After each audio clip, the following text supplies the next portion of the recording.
По-младежки насмеяно и расположено, вака дел од деветооделенците се разделија од училишните клупи во основното образование, каде денес седнаа за последен пат. Радоста им беше голема, но зад неа се криеше мала доза на носталгија, зашто сепак ова е крај на една многу важна фаза од нивниот живот. Сега убаво, ама можеш малку и да достигаш школата на сите, заради тоа што учиме тука 9 години и сите се дружевме заедно. Освен за деветооделенците, денес беше последниот училишен ден за околу 20.000 ученици од регионот. Супер! Ќе завршиме 8 деление, 9 ќе одиме. Денес е денот да се направи анализа на она што поминало, но и на она што ќе биде. Школската година си ја поминав многу убаво.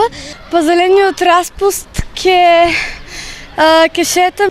Ќе читаме лектири, од следната година ќе бидам 6 оделение и ќе учиме повеќе. Иако работа за нив има и преку летото, крајот на учебната година е олеснување и за наставниците. Од реализацијата на сите предвидени наставни планови и програми се исполнети до крај и сме задоволни, исполнивме се што беше зацртано.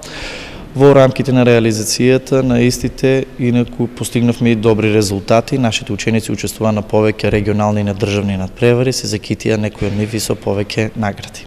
Дел од училиштата зад себе оставаат исклучително успешна година. На државните надпревари имаме на надпреварот по природни науки имаме освоено второ место, на надпреварот по биологија имаме освоено 2 втори места, на надпреварот по хемија имаме второ и трето место. Од овогодинешниот надпревар на екопакет, нашето училиште, односно учениците од 5 оделение, има изработка од Тетрапак, статуа на слободата Њујорк, значи со која што го освоивме и на овој државен надпревар првото место. Пред учениците предстои период на одмор и релаксација, но на дел од нив им тежи и мислата каде ќе го продолжат образованието.